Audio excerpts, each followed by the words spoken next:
Hello guys, welcome to the Underdogs Podcast, the only English podcast about PCS. With me is Hina from Jesport Hub, and we are going Hello. to talk about the PCS playoffs that are going to unfold in the next week. We've got the draws. We've had some very interesting teams getting the higher seats, and we will also talk about the ongoing PCL and how it's going to be structured. So Hina, can introduce yourself to the audience now. Hello everyone, my name is Hina, and I have been running the Jesport Hub for more than a year now, which is basically, it's not just League of Legends, but mostly League of Legends about the Japanese esports scene. I've also been covering some Valorant, even though the Valorant calendar have more breaks, so I have a lot more time to focus on League of Legends. It's mostly League of Legends nowadays, and both the Tier 1, which is currently LGL, which have just ended today, and I've also been covering the PCL as of this year, which is the second tier of the whole PCS region, including starting this year the Japanese teams. We're gonna talk at the end about that as well. And I have been involved in League of Legends since about like 2015, and it was around the pandemic when I started really following all the minor regions as well. And at that time I started working with LGL OU, LGL officially unofficial, which with other people like Nymera, you may have heard of, it initialized with Mass One.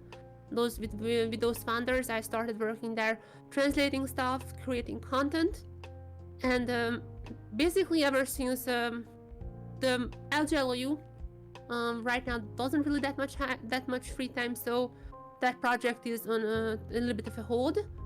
So because of that, I started Jesport Hub last year, and ever since then we have covered actually a lot of things, and I'm very proud looking back in these years. The goal is to bridge the gap between the Japanese community and English community, because usually English-speaking people don't speak Japanese, and a lot of Japanese fans, even in the gaming sphere, which is English-speaking is a lot more common, but still not that many fans speak English. So my plan is to bridge this gap, because a lot of times people don't even really know about what's happening. So many people, so many interesting people. I'm going to talk a lot about V3, for example, in this podcast. V3, I think I absolutely love the players there. They're super fun. But I don't think people know that much about them, even though a lot of them are streaming. There are a lot of fun stories, even in PCS connection with them. So with the Jesport Hub, my goal is to try to show people, English-speaking people, how interesting really this scene is. And I think, as I said, we have just ended our spring split. This is a little bit shorter, obviously, since we're gonna have a whole PCS playoff right now. Yep, and so far the finals have pretty much surprised everyone. We've got SoftBank Hawks actually emerging as the first seed. After the maybe a little bit more turbulent regular split, when maybe some people actually treated SoftHawk as the favorites over DFM, they haven't managed to win any series. They had a loss and a draw in the best of fives, and now suddenly they managed to stomp them 3-0. Yeah, I mean, I can get into, when I'm talking about SAG, what their problems was. Even in my pre-season ranking, I put them first, but with a really huge asterisk that they have some issues, and those issues have come out. They were very visible, and everyone was aware that they are not a perfect team at the start of the split. But they were able to fix them, so I'm really happy to see how dominant they were today. I'm a little bit surprised of the FM, if I'm being honest. Yeah, I don't really know what went wrong with them. I was live viewing the games, so I was talking about them, but I'm not quite sure what was wrong. This is the first time they were really pressured.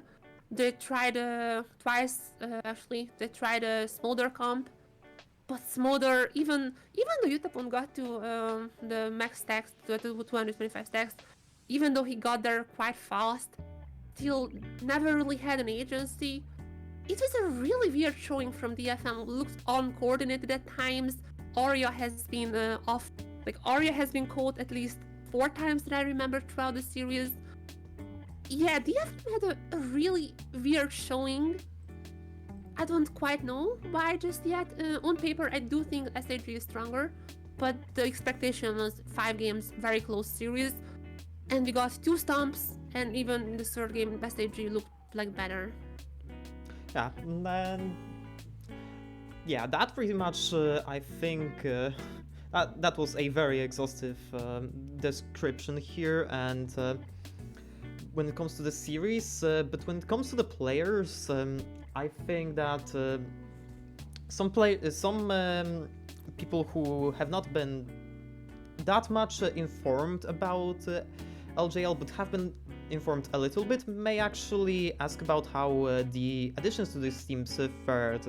Most importantly, I think Rayfarky, who was the newcomer for DFM, and he had some big shoes to fill because their previous players haven't been really able to match the level of Abby, and I wonder whether he is actually the person that managed to come even close, or whether he is kind of on that level where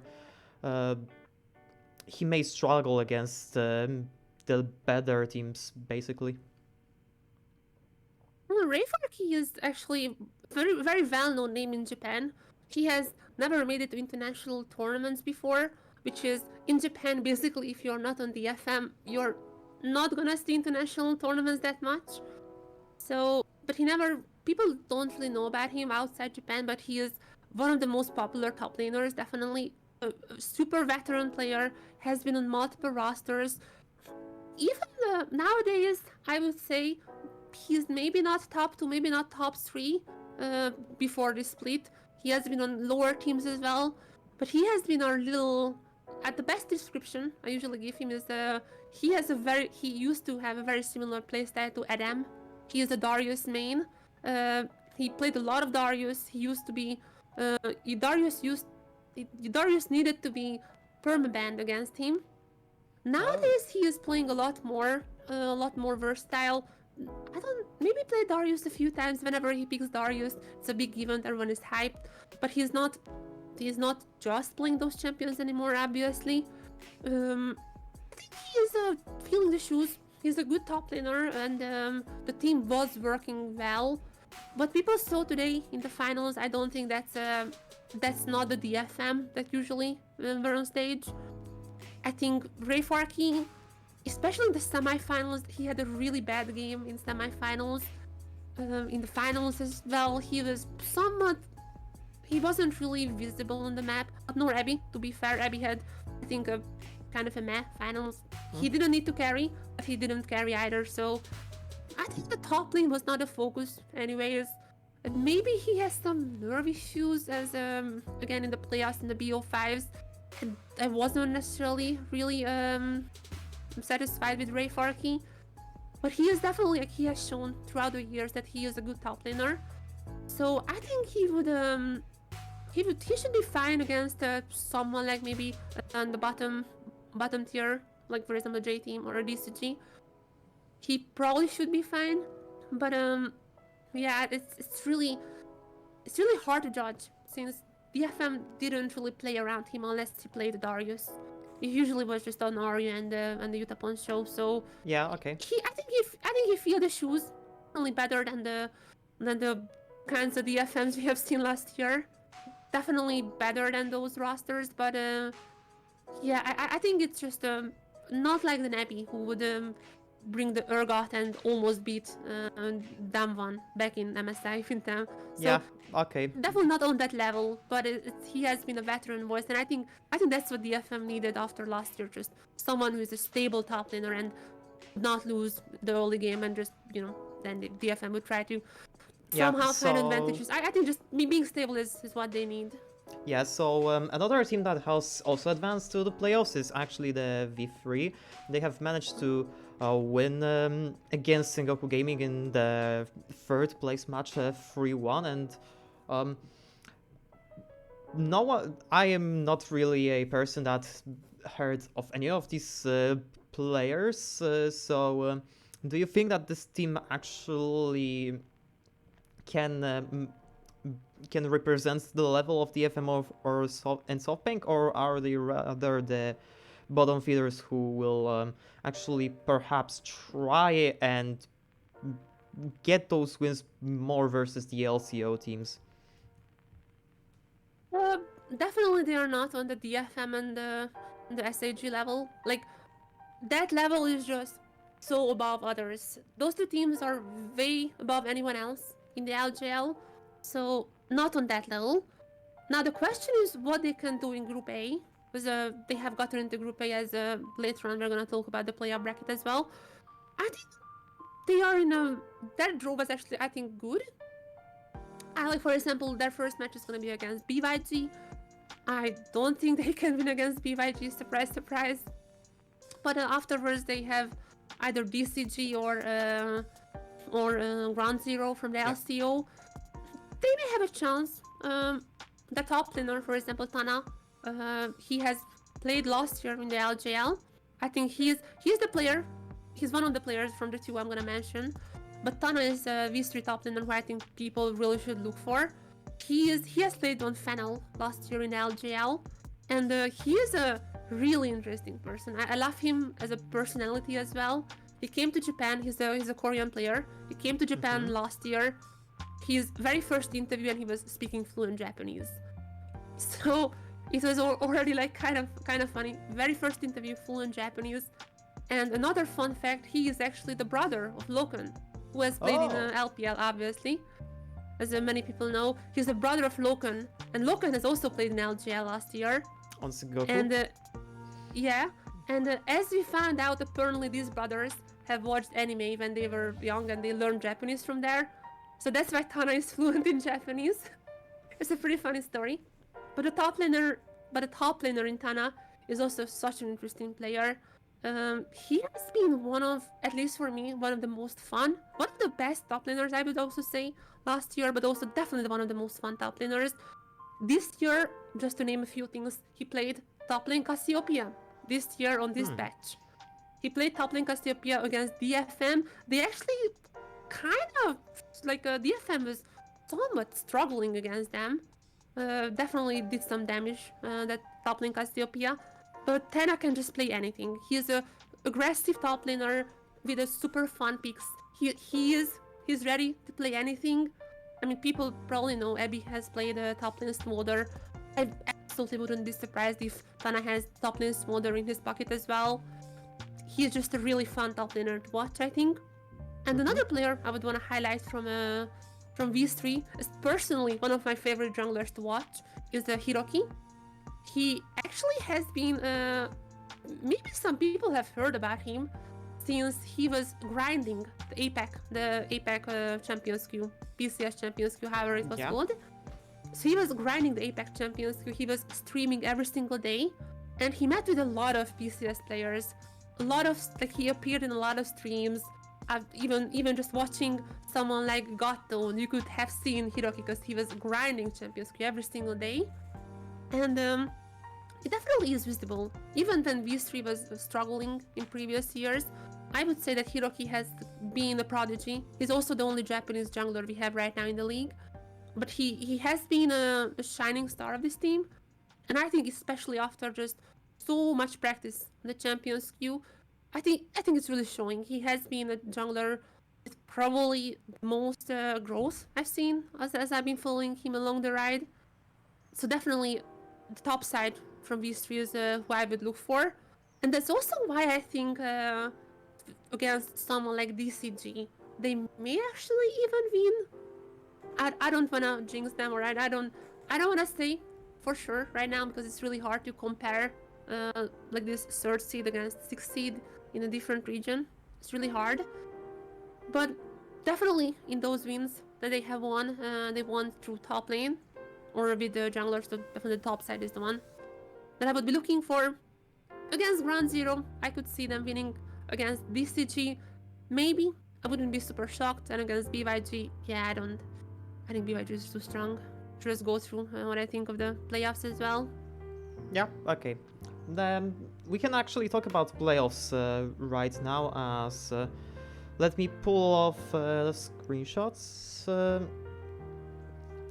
first. Because, yeah. And welcome to the most scuffed podcast about PCS. So, SoftBank Hawks, CFO, and PSG are the ones who will advance to stage 2. They will be not playing soon. Congratulations to them, I guess. CFO did win the contender group, and PSG, after a 3-0 sweep throughout the group as well, did manage to secure the second slot after what was a kind of a bad start to that stage of the regular season. And this means that BYG, Frank are the ones who will play on stage 1 in terms of advancing from the contender group. And the playoffs bracket is looking like... give me a minute. Yeah, this is how the playoff bracket looks. So it is a format that is pretty much what has been going on at the MSI. We have 2 Swiss groups that will duke it out for the last slot in the losers bracket. And the matchups are BYG versus V3, Ground Zero, which is the first Oceanic slot, versus Deep Cross Gaming, DFM against J-Team, and Frank against Antic Esports, which is the second Oceanic team. So the matchups I think went pretty okay. We definitely have right onwards 2 very interesting matchups in DFM versus J-Team and in Ground Zero versus DCG. Given that when it comes to DCG, this is something that I've also said in the previous episode, if you haven't seen that. DCG is a team that can win versus anyone and can lose against everyone pretty much, and all of that depends on the performance of their mid-jungle duo, 665 and Kriskada. Kriskada is a man that has proven that he can also pick basically any champion right now, and 665 is known to be a massive tilter pretty much, so we will see how he actually manages to fare when the stakes are a little bit higher, especially given that this is his pretty much first playoff experience as far as I remember. I don't remember if he went to with MFT to the lower bracket, but still, I think that it's pretty much either them or Ground Zero when it comes to being the second team, second best team in this group, and this is going to be a very interesting matchup to watch. As the other interesting matchup also will be DFM versus J-Team, and when it comes to J-Team, we don't really know how this team will play, I would say, because this is a team that didn't really have much time to synergize with themselves. They will be also, I think the playoffs are playing on the next patch, which is also going to be a game changer for very many teams.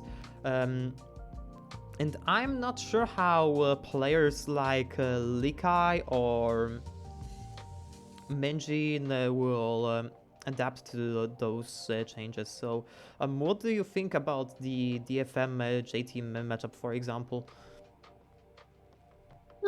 I'm gonna be honest, I haven't really watched that much J-Team, but I have seen their posts, which were not too confidence-inducing if I was a J-Team fan.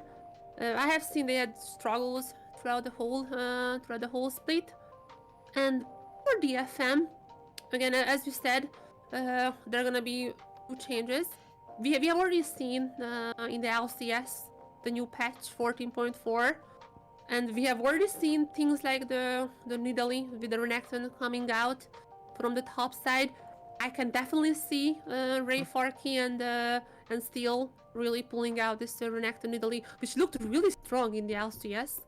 So I don't know how necessarily J Team would perform on this new patch. Definitely a lot of champions who got buffed, and we could already see that short 1 day, short 4 matches from the LCS. I think the patch is going to be fine for DFM. No real like DFM champion have been nerfed. So yeah, I would say in general, obviously I would love to see DFM winning that one, and hopefully this finals that we have seen were just an off day. DFM also has two really good, like a coach and an analyst, but two staff members who are highly regarded. One is Vivid, who used to play for DFM, and after completing his military service in Korea, he came back to coach. Now he's the head coach for DFM. And they also have Gizmo, their analyst, who has been with DFM for quite a long. He used to do LCK articles, and that's where he eventually joined DFM as an analyst. Those two members I really hope can figure out what's wrong with the team, because if the DFM who were in the finals showed up, JT may even beat them. That was a really rough look into DFM. I have a feeling DFM, that was like the first time they were really pressured. There were no other teams who could pressure them in the LGL. And yeah, I think it's really gonna depend on the form, how they are. And yeah, as you said, J Team has had a fair share of changes throughout the season as well. Yep. Just looking at the names, I don't know what is the current opinion on the J Team. I think their top side should be a little stronger. I think that should be what how they would want to play through the game. And I can see if Steel also the last few international tournaments, though little props to him, Steel was playing with different top laners like every week during the World season, so that's really not easy to play like that. But yeah, I can see if Steel and Rayfarky having an off day, like in the semi-finals, for example, Rayfarky had a really, really bad Gwen game. I can definitely see Likai, if they pick, for example, the Renekton, who has been buffed, pick up some of these champions for good in the early game. I can see DFM being being held there. In that case, I can see J Team advancing, but I really hope that was just a one-time blunder in the finals, and DFM can play their style and just show what they did throughout the whole split, except for the LGL playoffs. Yep, and when it comes to J Team, well, I do agree that they do have a definitely stronger top side than the bot lane. We will see how Enzo manages to perform after he came back. He did came back last week, replacing Yursan again. And this will definitely make this team way stronger than before. I really hold much respect towards Enzo. But that said, this is definitely a J team that doesn't have that much synergy with themselves. We do have the core of Lava, Menji, and Enzo back again. But I would say that Menji has been underperforming so far, probably given the atmosphere in the team, which many people will know about, and that is something I have also covered in previous episodes as well. Likai, he can basically go into two modes. Either you give him the resources and he can carry games when he is given those resources, or he is pretty much a liability towards the team he's played in, and unless he is given his favorite champions such as the Camille or Fiora. So we will see whether DFM is actually able to kind of the research that kind of the kind of draft strategies to possibly not let him play his champions, and yeah, we will see how they go. J Team definitely can surprise, but given the volatility around the whole organization and the fact that J Team hasn't been really looking good throughout playoffs in recent years, it may be kind of a tough job for them to actually come over DFM, and if they don't win the first two games against Frank and against DFM, I doubt that they will actually advance towards playoffs. So yeah, that's when it comes to those teams. And when it comes to the teams that I think actually have like a good chance to advance, I think J Team are probably not in top 4. Yeah, I think especially from Group A, it's really hard to predict anyone other than Frank as the first, like the upper bracket winner. I think Frank is going to have somewhat of an easy road here, even though their last few games have been really shaky. I think against Antic, I would be really surprised if that's not a 2-0. I would be shocked. Yeah, I do agree that Antic is probably the worst team or the second worst team behind probably V3 in this group. But we will see how V3 actually like fares against the Oceanic teams, or whether they will actually have a chance to play against any of those. Given that this just may not be the case, we can just get a we can just get like a V3 DCG and Antic J Team matchups, and that may be it in those terms. So yeah, I think I feel like group. Yeah. Okay. Sorry. I feel like Group A is a lot harder to predict, just because we don't really know how an SCO team fares against the lower seeds of LGL and lower seeds of BCS. I think Group B is much easier since Antic is really looking the weakest team there, obviously. Frank is really looking the strongest team. So Group B is just gonna come down to DFM, J Team. I think they're gonna have 2 chances to meet, because even I already calculated this. If DFM loses to J Team, most likely they're gonna have to play against Antic, who I would favor them obviously against, and then they would need to play against the loser of Frank versus J Team, who I would say to be J Team. So DFM J Team is definitely going to be the decider, and I think there's a high chance we're gonna see them twice battling out. I think that's an easier group to predict. But as you said, for Group A, it's just really hard. Beyond is looking for me to be the team who advances. But I have seen actually analysts who have been really hyping up BCG. So, and also I think Bastion as well have been quite high on them, especially Cascada. As you said, he is really. He has a weird champion pool, which can be definitely useful, and 265 as well on the jungle. So it's really interesting how I'm just looking at public opinion. Some people think that DCG may be the one advancing in the upper tier. So I don't know, what's your opinion on that, or you think BYG is will be the one?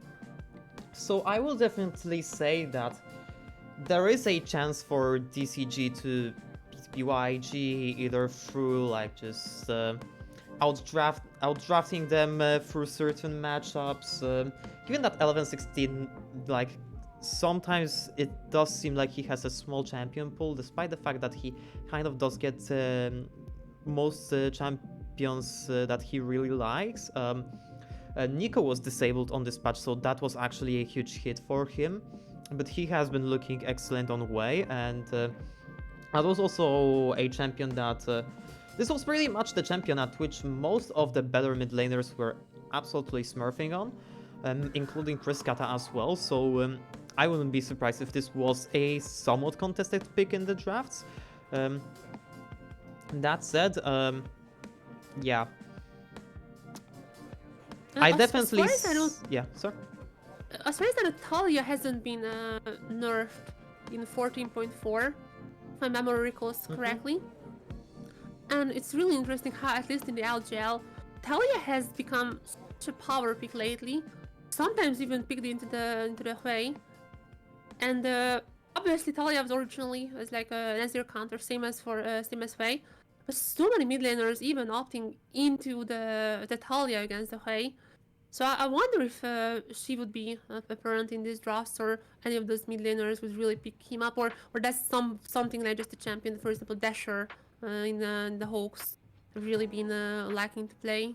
Well, maybe this is something that Kurskata does pick up. We did see Maple play it today against CFO, and that was certainly a very good pick that pretty much did shut down the other roaming champion that CFO drafted, which was the Twisted Fate. And I wouldn't be surprised. Some mid laners really do like this champion. I wonder if Kurskata is the one. We did only see him this split on the mid lane. He was previously an AD carry. So we will see whether it is the champion that he will choose. But I would say that given that what he presented so far, I wouldn't be surprised. If 11-16 picked it up, I would kind of be surprised because I don't really remember it being his champion, so to speak. But maybe they do have some combo with Husha that will actually facilitate them just ganking mid repeatedly and transferring those leads around the map with the Weaver's Walls, so yeah. Anyway, I think that when it comes to the favorites to advance overall, I would definitely place Frank as... Frank and DFM are definitely the biggest favorites to advance either through the group directly or through the losers bracket. And then when it comes to Group A, it's pretty much BYG are the favorites, with some leeway for Deep Cross Gaming. I don't think Ground Zero will win the best of 3, but I think that they can take the game. So when it comes to the matches, I do think that yeah, I think that would be like Frank, actually probably DFM second, BYG and DCG in that order, in top 4. Yeah. And also, I don't know how much we touched on that, about like how V3 would perform. Ground Zero is really weird for me because I haven't been watching that many games. I know they have been the third best team in general throughout the split, but they also have been playing BO2s. They also have not really been playing that many games. Similar to LGL, they had to end their split quite fast. So I had to watch more of Ground Zero. But just looking at the names, obviously, Shurnfire has been on C9 before, so he has that experience playing in a huge team. Kisa, again, has seen I don't know if Worlds as well or MSI, but definitely MSI 2022 with Order. So he has been internationally as well. So these are the players who I think definitely could help just having any international experience. That's why I'm not quite sure how I would put V3, because V3 only has Ace, their mid laner, a veteran mid laner, who used to be their coach, and now playing for the team. So for V3, that's the only thing I'm somewhat worried about, how they can handle the international competition, since they are a lot more rookies on that, while Ground Zero, some of the players have played on bigger stages. So that's why I'm a little torn on that. I don't know how they would perform, but I do think that yeah, I'm not really sure if a Ground Zero can even beat DCG. Yeah. I think Bliss may have been, if Bliss was the one getting there, but Bliss had an LCO back-to-back 2 really bad series, so they ended up being third and not qualifying. I would give a little more chance to Bliss, if I'm being honest. These two teams, I think they lack that ceiling that would need to be these teams. But Yeah, we'll see.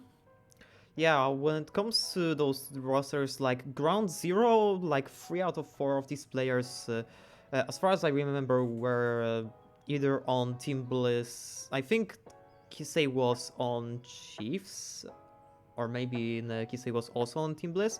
But those were the players that did play in the PCS playoffs previously. And if we know anything about past performances of LCO in the PCS playoffs, they have been able to take singular games, but most of the matches were either 3-1 or 3-0. So I am not very optimistic towards their performance in the upcoming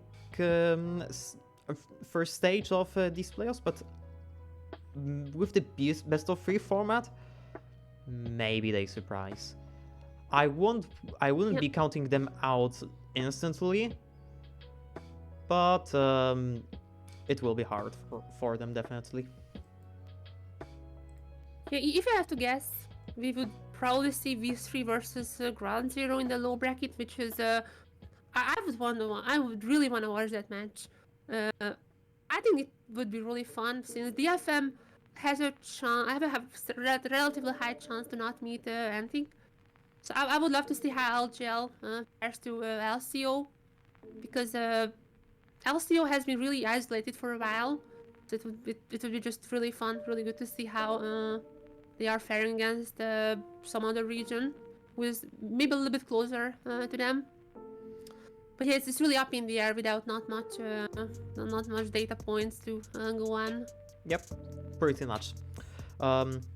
One team that we haven't actually talked about much as well was the Frank Esports. The Frank Esports that is on a 4-match losing streak, coming off from the losses against twice CFO, once PSG, and today as the last match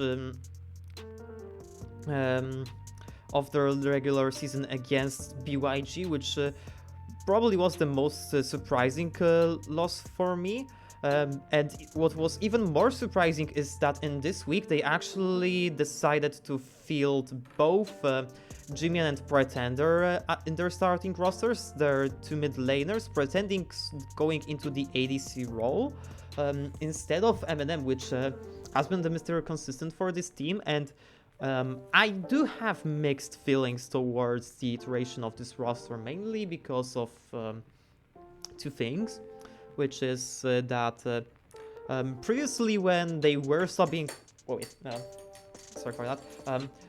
When they were swapping out Jimian and Pretender, they were doing it during the best of 3s, and they have been using the advantages of each player to maybe secure a draft edge for themselves, to surprise their opponents a little bit.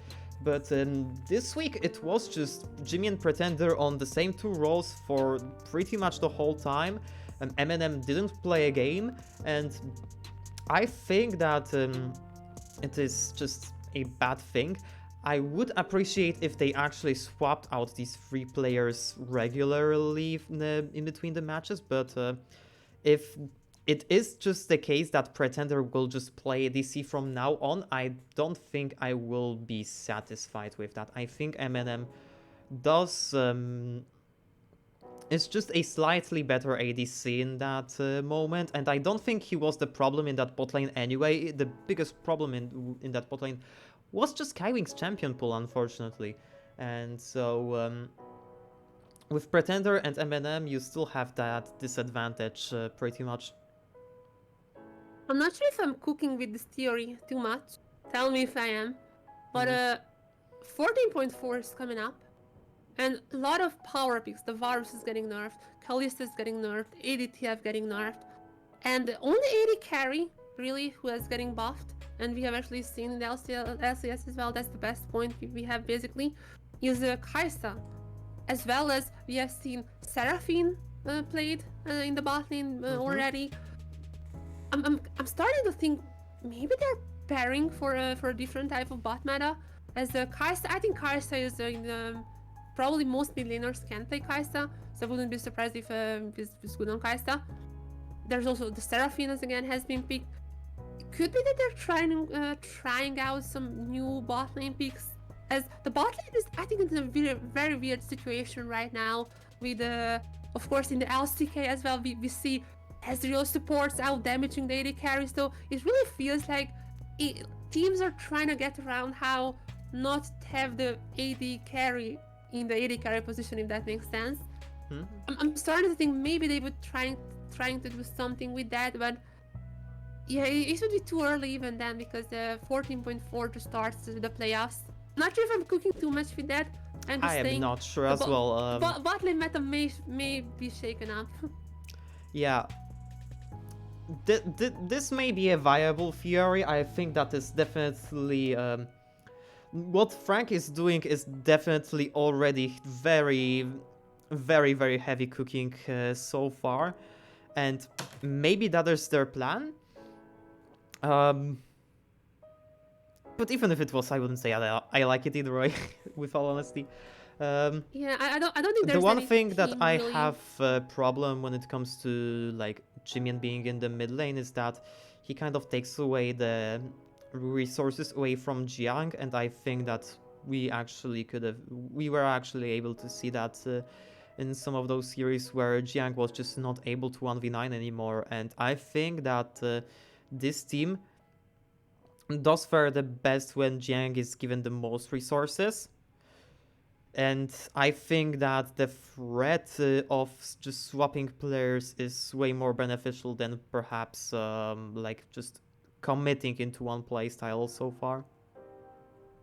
Yeah, there hasn't been many teams who made the 6-man roster work, so definitely it's really hard to play around that.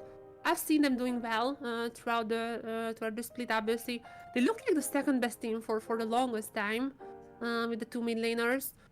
Yeah, I don't know if it's not some internal issues, which as far as I know it's not. If it's not something with M&M, I really have no idea why they would trying this type of flexibility. Maybe just the end of the season they try some new stuff, but even that I don't understand since their second place is on the line. Yeah. So yeah, it's just a mystery for me as well. Yeah, I would be also surprised if MNM would like entangle himself into the drama like this year. After so many years of playing with Kaiwing, of playing in Frank Esports and playing in the region, basically, like he is one of the veteran players when it comes to especially the Hong Kong scene. He was he was pretty much the only other AD carry that Kaiwing played with, including the times before PSG. So yeah, I would be heavily surprised with that. I hope it's them just cooking, and I hope that they will like return in some way to that previous versatility when it comes to the rosters that they field. But as I said, we will see. I think that's all that we would touch upon for playoffs. If you have anything to add? Honestly, not really. Yeah. Looking at the brackets, Yes. I think that it's fine. There are some changes I would have liked more. I think it's kind of sad, or maybe not sad, because if BFM doesn't meet an LCO team, that's likely because they have advanced. That's likely means because that they have beaten a J team. Yeah, I really just like to see LCO versus LGL, because especially for someone like V3 or V3 versus Ground Zero, that's something I really want to watch. Just because I have seen for someone like Hiroki or their support Hatel, who had been with a V3 during that very infamous lost streak a few years ago. Like Hatel has been through that. The growth of these players, I think, are really, really nice. I want to see them, even if they lose here, even if they likely have no chance against BYG. I just want to see them learn from this experience, and I think a close competitor, probably Ground Zero, is the closest. into V3. I think that would be the most beneficial for them. Okay, so let's jump to the other topic that you have been also very interested in, which is the Tier 2 League, the PCL, the Pacific Champions League, I think, which has hosted several collegiate teams and several Japanese teams this year, and we are somewhat near the end. This is the last month at which the competition will go on. Very soon on 21st, 24th, we will also know the outcomes of the auditions, the collegiate and the amateur auditions, at which one team each will advance towards the PCL playoffs, which will go on in April. So I would like to know your opinions so far on the teams, and what are the players that have stood out to you in each of the teams. So I have been co-streaming PCL ever since week 3, but I have been watching beforehand as well. Basically, since PCL has 2 games at the same time on 2 streams, I was not able to watch all of them. There are so many games. There are just an incredible amount of games with the 13 teams, and they have. Oh, sorry. So I have been co-streaming the Japanese teams games, but I think they have played against all the teams. Most likely they played against all the teams, so I can definitely talk about that. Obviously, first of all, if you look at the standings, you have to know, obviously the Japanese teams are near the end of the table. There are a lot of reasons why that is. Mainly because for some teams, for example, DFM has put out the recruitment post about like a month before PCL even started, like this year. They put out the recruitment post in 2024, and the registration period ended like a week before PCL started. So the teams had basically no time to play anything together. Some of the teams had no time to play together. And also the tier 2 scene in Japan is not necessarily on the same level as the PCS tier, like the PCS region in itself. Definitely, the salaries are much lower. Sometimes only the equipments are provided to the teams. There are some teams for doing better than others, obviously. And from the Japanese teams first, I want to definitely highlight Axis, the only team who has taken a game off of non-Japanese teams, namely West Point Esports, who is the Filipino team. So they are the only ones who were able to do that, and definitely Axis Crest Academy is, I think, the best team. They were also somewhat close to, really close to CFO, which was surprising to me because CFO Academy was the best team. So, but definitely they are the best, and there are obvious reasons for that, and I think that's kind of ties into what I think is the problem with the Japanese scene. What Axis Crest is doing well is that their jungler Bruce, their mid laner Anapon, and their support Loser has been playing together. They were on V3 Academy last year. They have been playing together, these 3 members, and now all 3 of them went to Axis Crest. And I think this is what the tier 2 scene in Japan lacks. This continuity. These players who have built synergies, they're usually just being broken up after split after split after split. Especially in the LGL, where we used to have only 1 split. Similar, I think, how PCL was last year, only 1 split at in fall. It used to be like that, and there are scouting rounds, but that's also just like a one-off tournament. These players don't really have most of the time, the whole year to practice, and let aside the money, because obviously they have second jobs, like they can't do League of Legends as their full-time job. And these players have not really been playing together. Basically, that tournament, there used to be LGL Academy for 1 split, they had like a few weeks to build synergy, and that's it. In the scouting rounds, they were scouted, it wasn't even streamed, just the finals. That's the only thing, that's the only time they had to build synergy. And I think that's what they're lacking, because when I was watching the Japanese teams, a lot of time their laning was not bad. Laning, you can play on solo queue, you can learn, you can watch VODs, but the synergy is the hard part. That's the one that you can't just really learn from VODs. You have to play with your team to really build that up over time. and it's really visible with Axis Crest, the team with the most members returning, or in another team, but the most players who have been playing together before, that's the team who are doing the best. So I think, as I said before, they are the only teams from the Japanese teams who has beaten a non-Japanese team. There have been some interesting the Japanese derbies against the teams each other. And if I was at the CFO Academy, then actually had a close game with them as well. And I think that's very obvious for me. The CFO Academy is the best team here, especially with Honkyu. He used to be on net. Yep.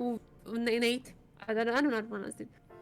Used to be on Nate, who was supposed to be in PCS this year. Yeah, their team was overall supposed to be in the PCS, but something, as far as we know, something broke down pretty much last minute. We know that if someone does follow Chizinex, he actually did say that they anticipated to play with 9 teams, but unfortunately, something unfortunate just happened with that team and they haven't been able to participate, sadly, which is kind of sad because they would probably fight for the top 6. One other thing also about Honkyo was that he was also too young to participate, as far as I remember. Yeah, I don't know the details. I just know that when I was watching his games, he was definitely a really good player.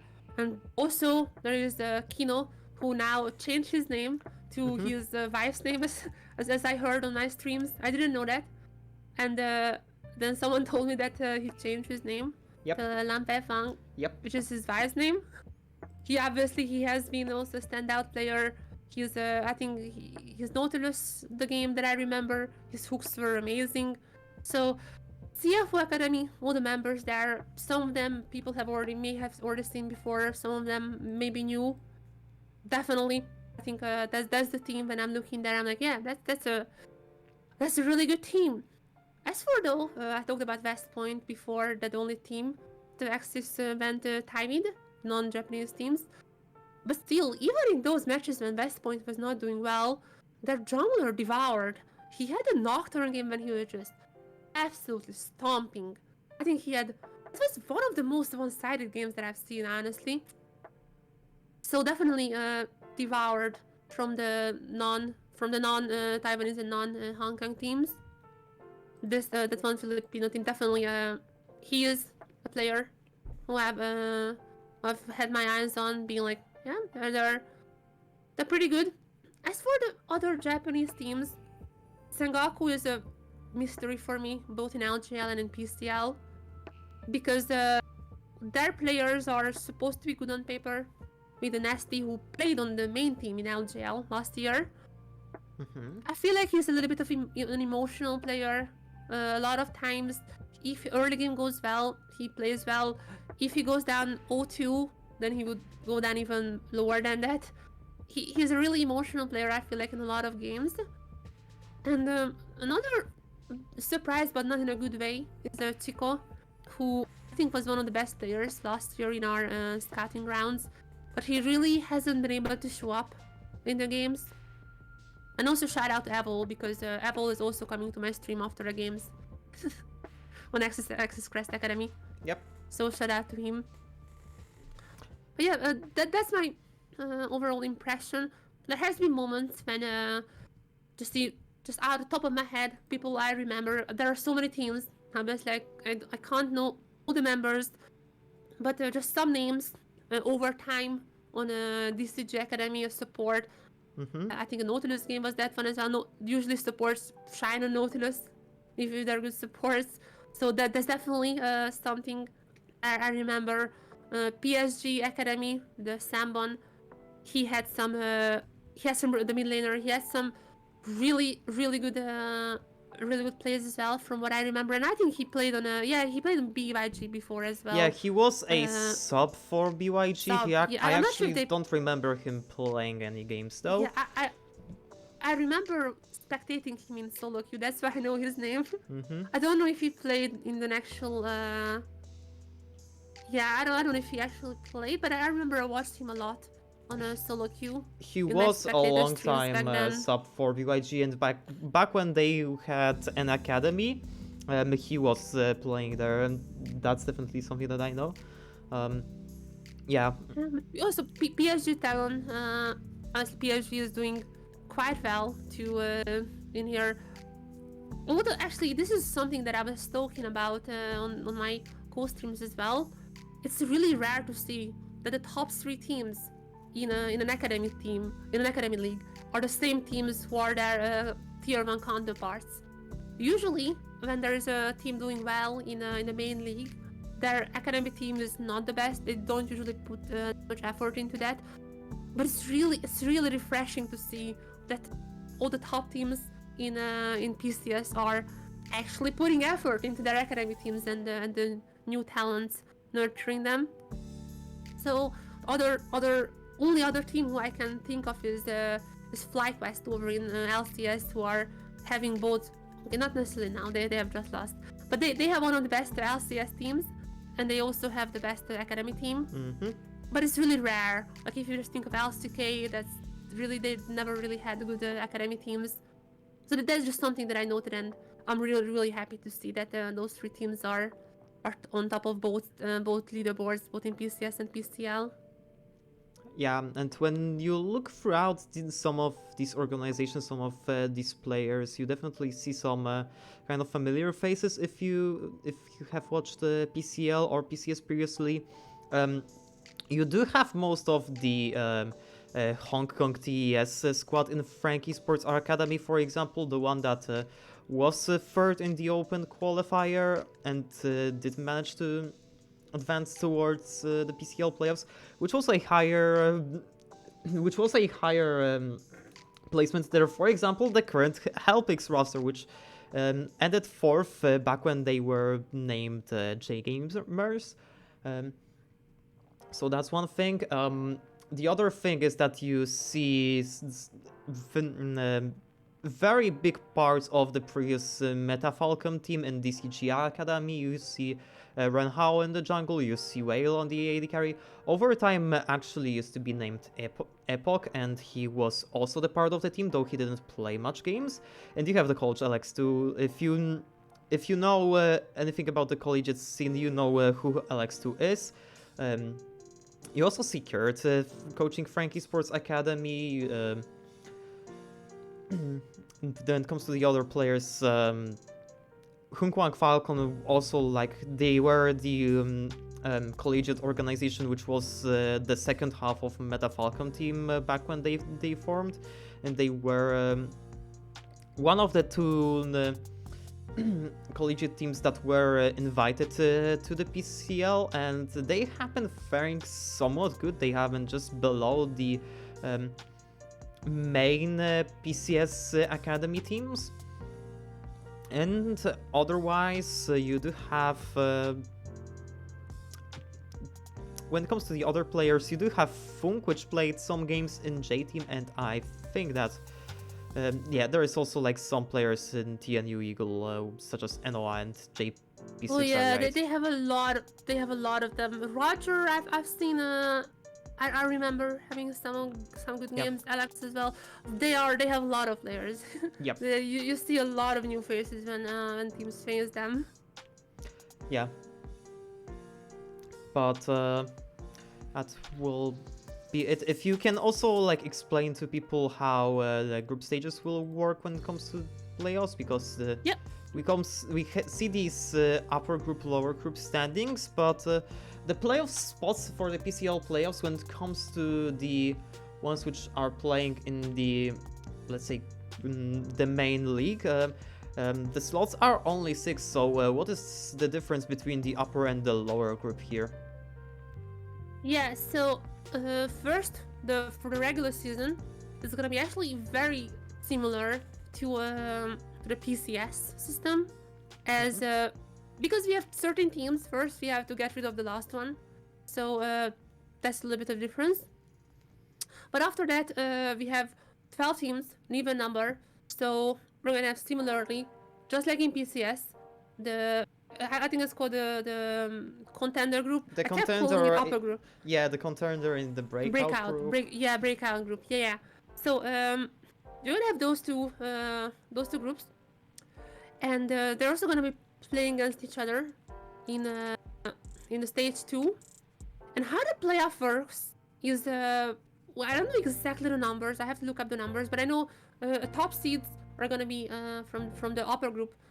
The top seeds are gonna be slotted right into the playoffs. The bottom teams from the low group are gonna be out, and the bottom of the top and the top of the bottom, like who are in the middle, are going to be playing against each other. I'm not quite sure exactly of the numbers because like exactly how many teams really gonna get the bye. I It's think a really two similar teams system. get the bye similarly to like how PCS actually was previously when two PCS teams got the bye, basically top two. It's 6. Yeah, maybe it's just 3 or 4. There are basically with all the number variations, you can make the bracket working. Yeah, I don't exactly know, but I know it's basically just gonna be in a way similar to PCS. But even people on the upper bracket can technically still get out. They're not guaranteed all of them to be in the playoffs. It's just some of the top seeds are going to be going right into playoffs, while the others on the top group are still gonna have a chance, but they have to play against the top teams from the lower group. Basically, that's it. But yeah, I'm trying to find a post. It was really hard to find because if people have tried to search up anything about a PCL, you may know that their Facebook page is unfortunately down. Ah, So yeah, it's that really was hard. something that happened. Yeah, it went down pretty much like in the beginning of the split, pretty much. Yeah, unfortunately it really did. So ever since then, the PCS page is the one who is posting about PCL. But since they have many other posts, it's really hard to find exact numbers. So I'm not sure how many teams exactly it is, but I'm fairly certain it's either probably like 3 maybe or even 2. But yeah, it's definitely something like that. It's just really hard to find information because yeah, just the page is down. Yeah, it got, and then it gets drowned on the main fan page. Yeah, I Yeah. understand. So I think given that we just may end this episode on that note. Unless you like find the info right now. But yeah. Yeah. Well, I mean, I think what's also worth mentioning is that 6 teams qualify for the PCL, but those are not the only teams who are going to be playing in the PCL playoffs, because there's going to be 2 extra teams, one collegiate team and one amateur team. And the amateur, as far as I know, the collegiate audition is staying the same. It's only going to be from the PCS region. I haven't heard any Japanese universities being contacted about it, or the high schools being contacted about that. But there are gonna be open qualifiers for the amateur. There's one amateur spot for region, and I can talk about Japan. I don't know how exactly the selection process in other countries, but there is one for Japan. At least it was posted by Riot Japan, and that's they're gonna be. Those are not going to be public, so you're only going to see which team ends up being on that spot. There are going to be preliminary matches, which is going to go from March 13 to March 17. And after that, there's going to be a preliminary, or like a play-in, I guess, in a way, playoff, which is going to span from March 23 and March 24 on that weekend. And from that one, there's going to be one amateur team who can get to the PCL playoffs. Afterwards, I have seen some teams, well-known teams in the Japanese scene, scouting for players. So they're gonna attend just open qualifiers. As for how much chance they have getting into that one spot, it's gonna be really hard when you're against all the open qualifiers from all of Taiwan, all of Hong Kong. Yeah, some of the ex-pro players also playing up there. Yeah, that definitely I think is going to be probably really hard, and because there are not that much information. They have a Discord as far as I know, but I'm not part of it. So I think that's something that's a lot of detail is gonna be lost, and we're only gonna see one team, but there's gonna be one amateur team as well as one collegiate team in the playoffs eventually, joining those 6 teams. I don't think it's neither I said the number 6. I suddenly had a little realization. I do think it's 3 teams auto qualify, and the remaining 3 spots are gonna be played with the 6 teams from the both of the groups. I'm fairly certain it's 3+3, but again, it doesn't matter as much because the system is the same. But I'm not sure about the exact numbers. All right. But yeah, that is going to be it for this episode then. Thank you so much for joining, Hina. I will also link the